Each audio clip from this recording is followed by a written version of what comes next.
വളരെ ചിലവ് കുറഞ്ഞ രീതിയിൽ നമ്മുടെ ബ്രാൻഡിന്റെ വിസിബിലിറ്റി കൂട്ടാൻ പറ്റുന്ന ഒരു ടൂളാണ് ഈ ഒരു ക്യാരി ബാഗ്.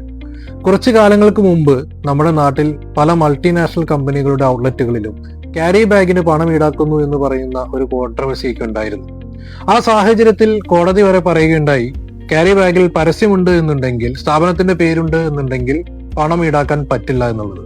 പക്ഷെ നമ്മൾക്ക് നമ്മുടെ ബ്രാൻഡിന്റെ ആ ഒരു പേര് എത്ര ആളുകളിലേക്ക് എത്തിക്കാൻ പറ്റുന്ന ഒരു ചെറിയൊരു ടൂളാണ് ഈ ഒരു ക്യാരി ബാഗ് എന്നുള്ളത് നമുക്ക് അറിയാനിട്ടാണ്. ആദ്യം കാണിച്ച ക്യാരി ബാഗില് പ്രത്യേകിച്ച് ഒരു പേരോ അല്ലെങ്കിൽ ഒരു ബ്രാൻഡ് ഐഡന്റിറ്റിയോ ഒന്നും ഉണ്ടായിരുന്നില്ല. ഇപ്പോൾ എന്റെ കയ്യിലുള്ള ഈ ഒരു ക്യാരി ബാഗ് ഞാൻ റീസെന്റ് ആയിട്ട് എന്റെ മകൾക്ക് ഒരു ഡ്രസ്സ് എടുക്കുന്ന സമയത്ത് എനിക്ക് ലഭിച്ചതാണ്.